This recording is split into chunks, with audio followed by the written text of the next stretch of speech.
భక్తి కలిగిన వాళ్ళకే శ్రమలు వస్తాయా, భక్తిహీనులకే శ్రమలు వస్తాయా?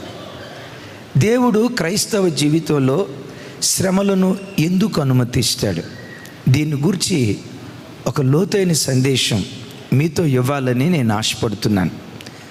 శ్రమలను గురించి ఓ భక్తుడు ఇలా అంటాడు, తూర్పు దిక్కున సూర్యుడు ఉదయిస్తాడు అనేది ఎంత ఖచ్చితమో, క్రైస్తవ జీవితంలో శ్రమలు వస్తాయి అనేది కూడా అంతే ఖచ్చితం.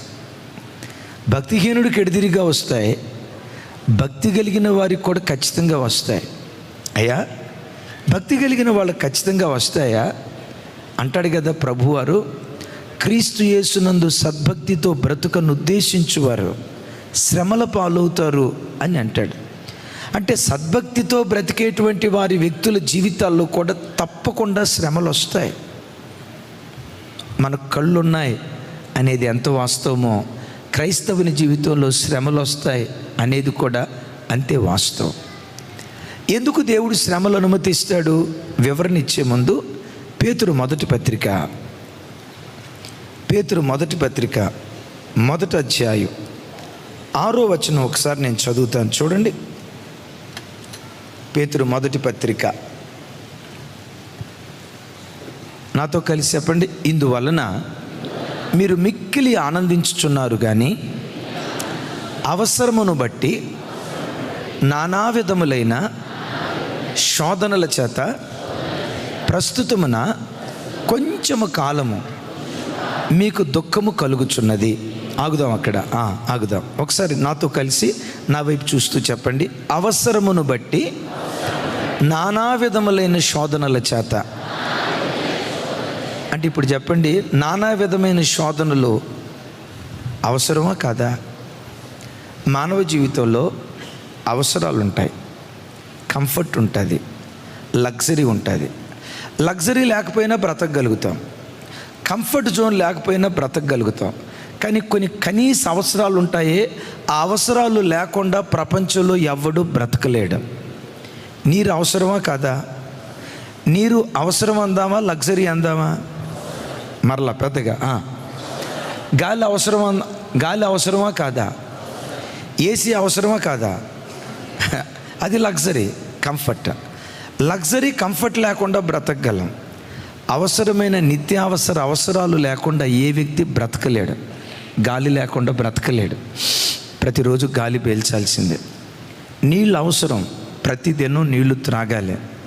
ఆహారం అవసరం, రోజుకొచ్చి 3 పూట్ల, లేదంటే కనీసం 1 పూటైనా ఆహారం అవసరం. ఇది అవసరం. ఇది లేకపోతే మనిషి బ్రతకలేడు.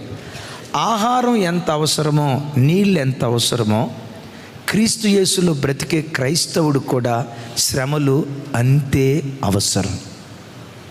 గాలి అవసరమా కాదా? శ్రమలు అవసరమా లేదా? ఆహారం అవసరమా కాదా? శ్రమలు అవసరమా లేదా? ఆహారం ఎంత అవసరమో క్రైస్తవ జీవితంలో కూడా ప్రతి క్రైస్తవుని జీవితంలో శ్రమలు అవసరం. ఇప్పుడు మీ అందరిని అడుగుతా, మీలో ఆశీర్వాదం ఎంతమందికి కావాలని కోరుకుంటున్నారు? చేతులు ఎత్తండి అని అన్నాం అనకుండానే చేతులు ఎత్తుతారు. ఇక్కడ దీనికేముంది? అయితే నేను అడిగే మాట ఏంటో తెలుసా? నాకు శ్రమలు కావాలండి అని ఎంతమంది కోరుకుంటారు? అదిగో చిన్నపిల్లడు ఒకటి ఎత్తాడు, ఒక్క చెయ్యి ఎత్తితే ఒట్టు. ఎందుకు? శ్రమలు ఎవరు కోరుకోరు. శ్రమలు కోరుకోకపోయినా నువ్వు కోరుకున్నా. దేవుడు ప్రతి వ్యక్తి జీవితంలో శ్రమలు అనుమతించాడు. ఓ స్థలంలో ఏమంటాడు తెలుసా? అపోస్తులైన పౌలు వారు మాట్లాడుతూ, శ్రమల కొరకే మనం నియమించబడ్డామంట. విన్నారా? ఒక టీచర్ ఉద్యోగం చేయటానికి ఎట్లా నియమించబడతాడో, ఒక కలెక్టర్ ఉద్యోగం చేయటానికి ఎలా నియమించబడతాడో, క్రైస్తవుని కూడా కొన్ని శ్రమల కొరకు, క్రైస్తవుని కూడా కొన్ని శ్రమలను దేవుడు నియమించాడట. దేవుడు నియమించాడు. ఇంగ్లీష్లో అపాయింట్మెంట్ అని అంటారు. చూడండి ఆ మాట. దెసలోనియ పత్రిక 3వ అధ్యాయం 1వ వచనం నుంచి 4వ వచనం వరకు. మొదటి పత్రిక, నెక్స్ట్ 2వ వచనం, నెక్స్ట్. నాతో కలిసి చెప్పండి. మనము శ్రమ మనము శ్రమను అనుభవించవలసి ఉన్నదని మీతో ముందుగా చెప్పి తిని కదా, అలాగే జరిగినది. ఇది మీకును తెలియను. అట్టి శ్రమలను అనుభవించుటకు మనము నియమించబడిన వారమని మీరు ఎరుగుదురు. ఒకసారి చూడండి, ఏం భయపడద్దు, ఎవ్వరూ భయపడద్దు. మనం దేని కొరకు నియమించబడ్డామంట?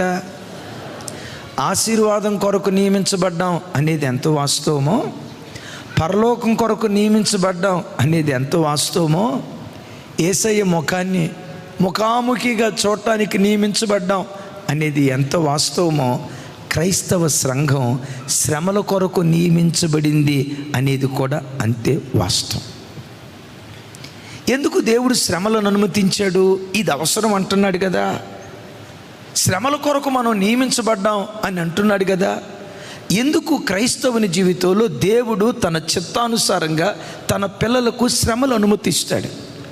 మీ ఎదుట నిలబడిన నన్ను చూసి మీరు అనుకుంటారు, బా అన్నకి ఏ బాధర బందీ లేవు అనుకుంటా, ఎంత హ్యాపీగా ఉన్నాడు చూడండి, ఆ తెల్ల బట్టలు వేసుకొని, నాయనోయ్ అన్నంత హ్యాపీ పర్సన్ లోకంలో ఎవరూ లేరు. మీకు కుర్చీ కనపడుతుంది కానీ ఆ కుర్చీ కింద ఉన్న ముళ్ళు మీకు కనపడవు. ముఖం మీద ఉన్న నవ్వు మీకు కనపడుతుంది కానీ గుండెల్లో ఉన్న దుఃఖం దేవునికి తప్ప ఎవరికీ కనపడదు. అనయ్య మీకు కూడా శ్రమలు ఉన్నాయా? నాకేంటి సార్, యోబు లాంటి భక్తుడికే శ్రమలు ఉన్నాయి. నాకేంటి సార్, దేవుని వైపు తిరిగిన ప్రతి క్రైస్తవుని శ్రమల మార్గం గుండానే దేవుడు తీసుకొని వెళ్తాడు. అయితే ఒక మాట చెప్పమంటారా? విశ్వసించండి, గుండెల్లో రాసుకోండి.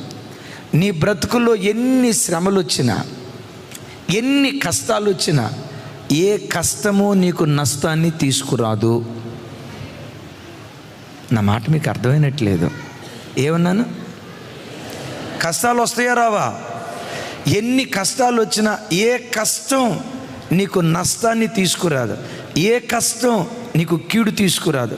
ప్రతి కీడు వెనుక ఏదో ఒక మేలును దేవుడు తప్పకుండా దాచిపెట్టి ఉంచుతాడు.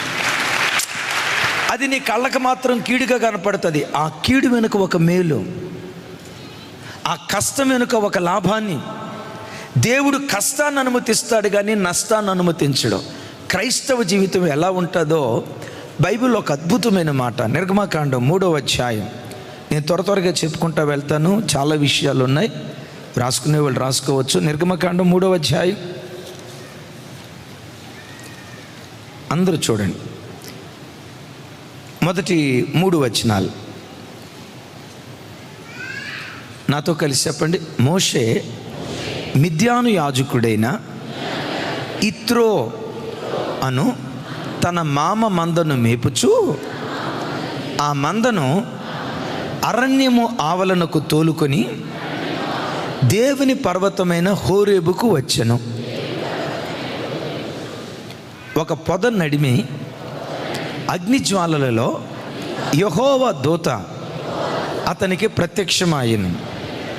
అతడు చూచినప్పుడు అగ్ని వలన ఆ పొద మండుచుండెను కానీ పొద కాలిపోలేదు. సహజంగా పొద అంటే ఎండిపోయిన కొమ్మలతో ఆకులతో ఉంటుంది కదా. అగ్ని సెగ అట్లా తగలటంతో పొద ఏమైపోవాలి? ఏమండి, పారిపోవాలా? ఏ ఊరు పారిపోద్దయ్యా? థ్యాంక్ యూ తమ్ముడా. కాలి మరుక్షణం బూడిదైపోవాలి, క్షణంలో కాలి బూడిదైపోవాలి. కానీ పొదలో ఉన్న విచిత్రం ఏంటంటే ఈ పొద అగ్నితో మండుతుంది, బూడిద అట్లా అది కాలుతా ఉంది. మంట కూడా బగబగమని మండుతూ ఉంది. బగబగమని మండుతూ ఉన్న ఆ పొద అగ్ని చేత మండుతూ ఉంది కానీ కాలి బూడిద కాల. ఇది వింత. జెరెమీయా అనే వీడు బ్రతికిన కాలమంతా అగ్నిలాంటి శ్రమలనే కొలిమిలో దేవుడు కాలుస్తూ ఉంటాడు. ఎన్ని శ్రమలు వచ్చినా ఏది నీకు నష్టం తీసుకురాదు, ఏది నీకు కీడు తీసుకురాదు. ప్రతి కీడు వెనుక ఒక మేలును దేవుడు దాచిపెట్టి ఉంచుతాడు. శ్రమలు రాకమానో. అందుకని దేవుడు అంటాడు కదా, జలములలో గుండా నడుచుకుంటూ వెళ్తావు, జలములు నిన్ను ముంచలేవు. జ్వాలలలో గుండా నడుచుకుంటూ వెళ్తావు. ఎన్ని అగ్ని జ్వాలలు నీ బ్రతుకులో ఎదురైనా, ఏ జ్వాల నిన్ను కాల్చలేదు. అంటే జ్వాలలు రాకుండా దేవుడు ఆపడు. జ్వాలలు వచ్చినా ఆ జ్వాలల్లో కూడా దేవుడు మహిమపరచబడతాడు. హల్లెలూయా. అయితే ఇక్కడ వచనం ప్రారంభించేటప్పుడు భలే చక్కగా చెప్తాడు. చూడండి, మొదటి వచనం నాతో కలిసి చెప్పండి. ఆ మందను అరణ్యము ఆవలికి తోలుకొని దేవుని పర్వతమైన హోరేబునకు వచ్చెను. టకామని చెప్పండి. ఆ పర్వతం పేరేంటి? ఇంకొక పేరేంటి? దేవుని పర్వతమైన హోరేబు. నా వైపు చూసి సమాధానం చెప్పండి. దేవుని పర్వతమైన హోరేబు ఎక్కడుందట?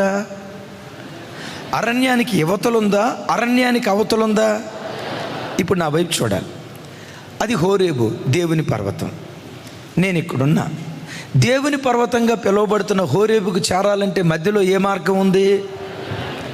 అరణ్య మార్గం గుండా నడుచుకుంటూ వెళ్తేనే దేవుని పర్వతమని పిలువబడిన హోరేబుకు మనం చేరగలుగుతాం. ఇప్పుడు చూడండి, అరణ్యంలో చక్కగా 4 లైన్ రోడ్లు ఉంటాయి కదా అరణ్యంలో. మామూలుగా అమ్మ ఇప్పుడు Hyderabad to Vijayawada just 2 hours అంట. 2 hours జర్నీయే. National highway 8 road, express road వేస్తున్నారంట. ఏమండి, అరణ్యంలో కూడా అట్లా 4 లైన్ 6 లైన్ ఉంటుందా ఉండదమ్మా? ఏముంటుంది చెప్పండి? అరణ్యంలో భీకర ధ్వనులు, సింహాల గర్జన, క్రూర మృగాల అరుపులు, కేకారణ్యం. అసలు అరణ్యంలో ఒంటరిగా వదిలేస్తే గుండె 190 కొట్టుకోపోతే నన్ను అడగండి. అసలు కొట్టుకునేదాకా బతికేది ఎక్కడ? ఇంతే సంగతిలో పరలోకం వెళ్ళిపోతారు కదా. అరణ్యం భయకంపితమైంది.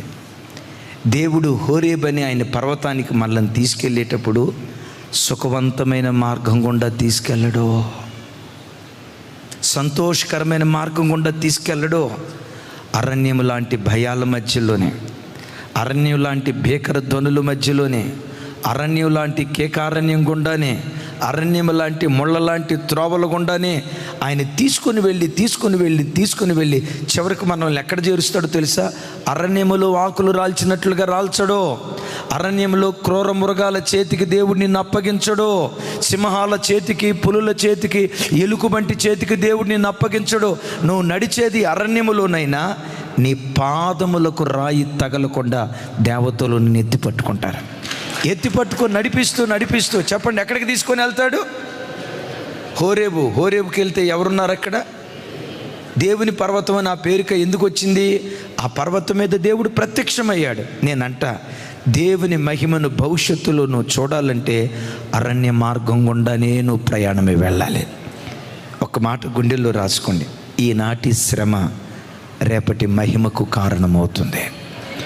ఈనాటి దుఃఖం రేపు సంతోషానికి కారణమవుతుంది.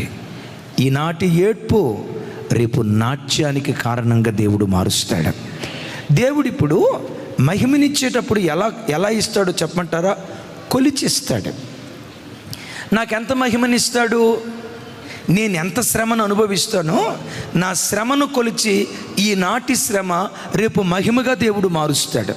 ప్రభా, నాకు శ్రమలొద్దు నాయన, నేను తట్టుకోలేను నాయన, నా వల్ల కాదు నాయన, బక్సిక్కినోను ప్రభా, బలహీనును ప్రభా, ఆశీర్వాదం అంటే పరిగెత్తుకుంటా ఆ పాత్రలో అవన్నీ నింపుకొని వెళ్ళిపోతా, కానీ శ్రమలు మాత్రం వద్దు ప్రభా అని కొంచెం శ్రమలు కోరుకున్నావు అనుకో, ఇహమందైనా పరమందైనా కొంచెం మహిమే దేవుడు నీకు ఇస్తాడు. ఎంత ఎక్కువ కాల్చబడతావో, ఎంత ఎక్కువ నలగొట్టబడతావో, ఎంత ఎక్కువ శ్రమలకు అప్పగించబడతావో, ఎంత ఎక్కువ నలిగిపోతావో భవిష్యత్తులో అంత వెలగటానికి దేవుడు కృప చూపిస్తాడు. సింపుల్గా ఒక మాట చెప్తాను. 250 రూపాయలు ఖరీదైన ఇనప నాణ్యం ఉంది. 250 రూపాయలు ఖరీదైన ఇనప ముక్కని 500 degrees సెంటిగ్రేడ్ ఉష్ణోగ్రతలో వేడి చేస్తే 500 రూపాయల గుర్రపు నాణ్యం తయారవుతుంది. గుర్రపు కాళ్ళ కింద వేస్తారు కదా, గుర్రపు నాణ్యం అంటారు చూసారా? 500 రూపాయల ఖరీదైన గుర్రపు నాణ్యం తయారవుతుంది. అదే 250 రూపాయల ఇనప ముక్కను 1000 degrees సెంటిగ్రేడ్ ఉష్ణోగ్రతలో వేడి చేస్తే 1500 రూపాయల గుండు సూదులు తయారవుతాయట. గుండు సూదులు ఎంత? 1500 రూపాయల ఖరీదైన గుండు సూదులు తయారవుతాయట. అదే 250 రూపాయల ఇనప ముక్కను 1500 డిగ్రీ సెంటీగ్రేడ్ ఉష్ణోగ్రతలో వేడి చేస్తే 1,50,000 రూపాయల షేవింగ్ బ్లేడ్లు తయారవుతాయట. అదే 250 రూపాయల ఇనప ముక్కను 3000 డిగ్రీ సెంటీగ్రేడ్ ఉష్ణోగ్రతలో వేడి చేస్తే ఈ 250 రూపాయల ఖరీదైన ఇనప ముక్కలో నుండి 1,00,00,000 రూపాయల ఖరీదైన విమానపు స్ప్రింగులు తయారైపోతాయట. మంట పెరిగే కొద్దీ మహిమ కూడా పెరుగుతూ ఉంది. Praise the lord. మీలో ఎంతమందికి మహిమ కావాలి? ఆ మహిమ కావాలంటే ముందేం కావాలి? మండాల. ఎంత మండుతావో అంత ఖరీదైన వాడిగా మార్చబడతాం. దేవుడు ఎక్కువ శ్రమలు నీకు అనుమతించాడా? ఒకవేళ మనసులో యేసయ్యా నాకే ఎందుకే కష్టాలు, నాకే ఎందుకు బాధలు, నా ఒక్కదాని బ్రతుకులోనే ఎందుకు ఏడుపు, నన్ను ఎందుకయ్యా చిన్న చూపు చూసావు, నేనంటే నీకు ఇష్టం లేదా, నేనంటే నీకు ప్రేమ లేదా, నా భక్తి నీకు నచ్చలేదా, అసలు నేనే నీకు నచ్చలేదా, ఎందుకయ్యా ఆపద వెంబడి ఆపద, ఎందుకు నా బ్రతుకులో ఈ శ్రమను అనుమతిస్తున్నావని మీలో ఎవరైనా ఏడుస్తూ ఈ ప్రార్థనకు వచ్చారా? ఏడుస్తూ ఈ వాక్యం వింటున్నారా? ఈరోజు కాల్చబడుతున్న తమ్ముడు, ఈరోజు శ్రమల కొలిమిలో నల్లగొట్టబడుతున్న చెల్లి, ఈరోజు ఎంత నలుగుతున్నావో భవిష్యత్తులో అంత వెలిగేటట్లుగా దేవుడు కార్యం చేయబోతున్నాడు. ఈరోజు అరణ్య మార్గం గుండా దేవుడు నేను తీసుకొని వెళ్తున్నాడంటే రేపు హోరేబుకు నువ్వు చేరబోతున్నావు, దేవుని పర్వతాన్ని ముఖాముఖిగా చూడబోతున్నావు అన్న విశ్వాసంతో శ్రమల మధ్యలో కాల్చబడేటప్పుడు శ్రమలు తీసేయి ప్రభువా, తప్పులేదు అడగటం, శ్రమలు తీసేయి ప్రభువా అని అడిగేదానికంటే దానితో పాటు ఈ శ్రమలను భరించడానికి కావలసిన శక్తి దయచేవా, ఈ బాధను భరించడానికి కావలసిన కృప దయచేవా. యేసు నామం పేరిట ఆ కృప కొరకు దేవుని సన్నిధిలో వేడుకొందుముగాక. సరే, ఈనాటి శ్రమ రేపటి మహిమగా, ఈనాటి శ్రమ రేపటి సాక్ష్యంగా మారుతుంది. ఇంతవరకు ఓకే. అసలు దేవుడు ఎందుకు శ్రమలు అనుమతిస్తాడు? అవసరం అని అన్నారు కదా. ఏంటో అవసరం? శ్రమలు ఆధ్యాత్మికంగా మన జీవితంలో తీసుకొచ్చేవేంటి? నంబర్ 1, శ్రమ నీ భక్తికి పరీక్ష. అసలు నీలో విశ్వాసం ఉందో లేదో, అల్ప విశ్వాసమా, బలమైన విశ్వాసమా, కదిలిపోయే విశ్వాసమా, స్థిరమైన విశ్వాసమా? నీ విశ్వాసానికి పరీక్ష పెట్టేది నీ బ్రతుకులో నీకు ఎదురయ్యే శ్రమే. చూడండి ఆ మాట పరిశుద్ధ గ్రంథమైన బైబిల్లో యాకోబు పత్రిక 1వ అధ్యాయం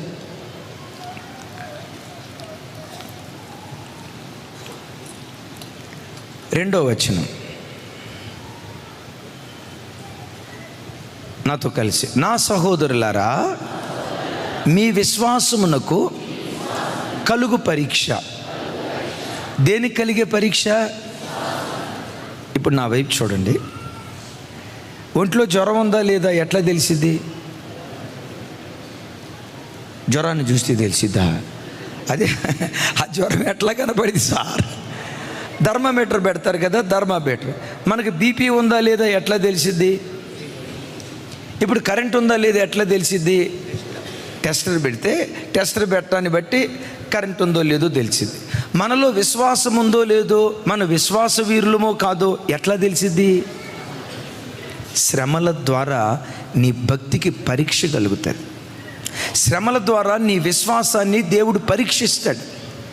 దేవుడు శ్రమల ద్వారా చేసే టెస్ట్ ఏంటంటే, ఈ వ్యక్తి అవసరాల కోసం నా దగ్గరికి వచ్చాడా, చావైనా బ్రతుకైనా యేసుతోనే బ్రతకాలి అని నిర్ణయంతో వచ్చాడా, వీరిది కదిలిపోయే విశ్వాసమా, చెక్కు చెదరని విశ్వాసమా అన్నాడు.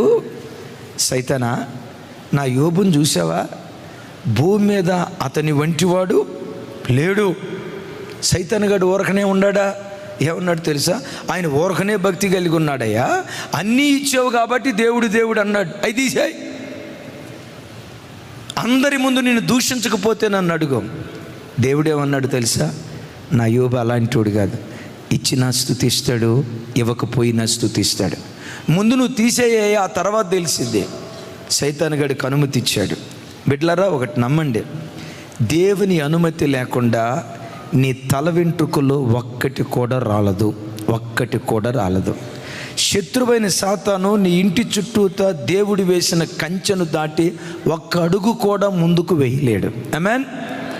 ఇప్పుడు వెంటనే సైతాను గాడు వచ్చి ఒకే రోజు యోబు ఆస్తిని తీసేశాడు.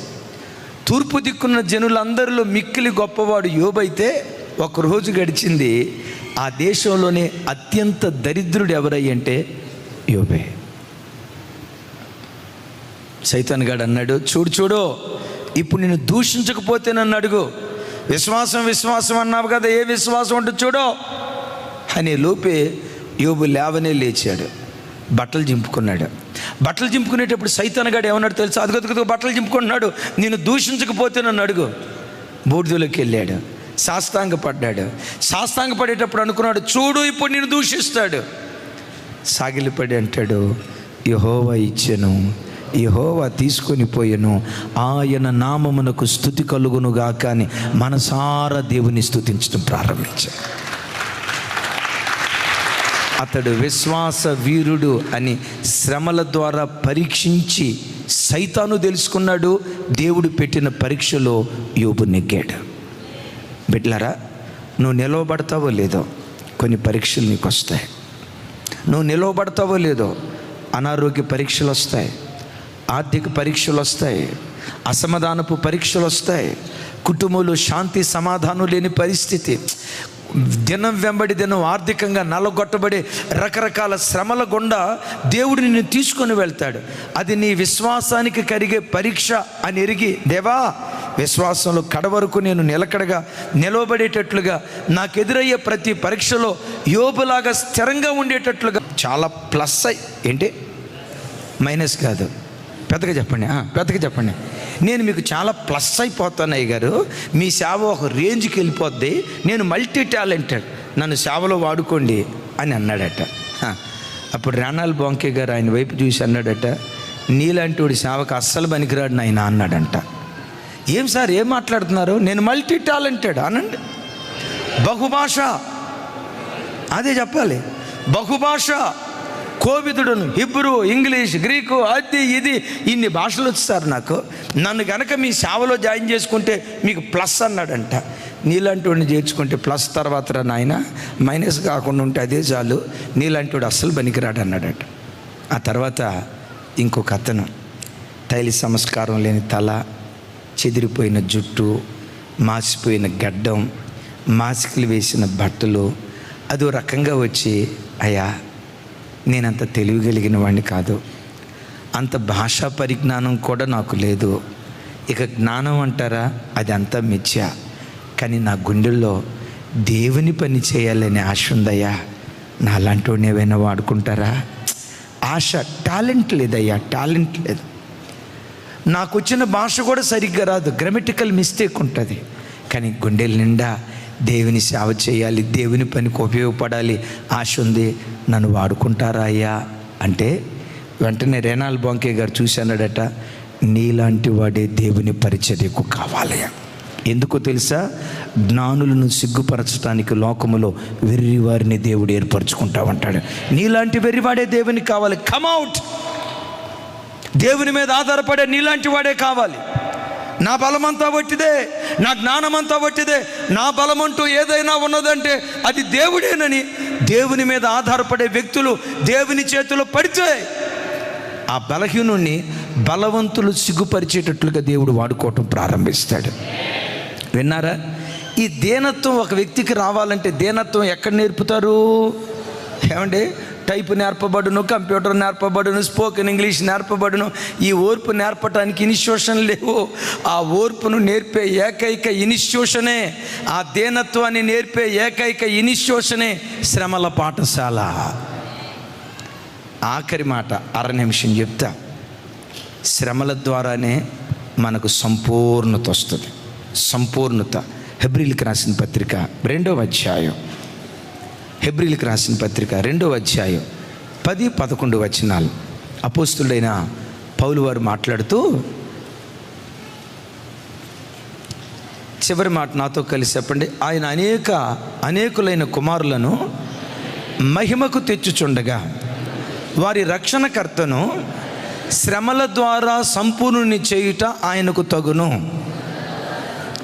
యేసుక్రీస్తు అనే రక్షకుణ్ణి పరలోకపు తండ్రి సంపూర్ణుని చేశాడట. దేని ద్వారా సంపూర్ణుని చేశాడు? అమ్మ చెప్పాలి. దేని ద్వారా సంపూర్ణుని చేశాడు అంటే క్రైస్తవ సంఘానికి సంపూర్ణత దేనిలో వస్తుంది? కోట్లు డబ్బులు ఇవ్వటం ద్వారా మనకు సంపూర్ణత రాతముడా. ఆస్తిపాస్తులు పొంగి పొర్లేటట్లుగా దీవించినంత మాత్రాన మనకు సంపూర్ణత రాదు. ఈ సంపూర్ణతనిచ్చే అద్భుతమైన ఏకైక పాఠశాల శ్రమల పాఠశాల. చప్పటి కొడుతూ స్తోత్రాలు చెప్దాం.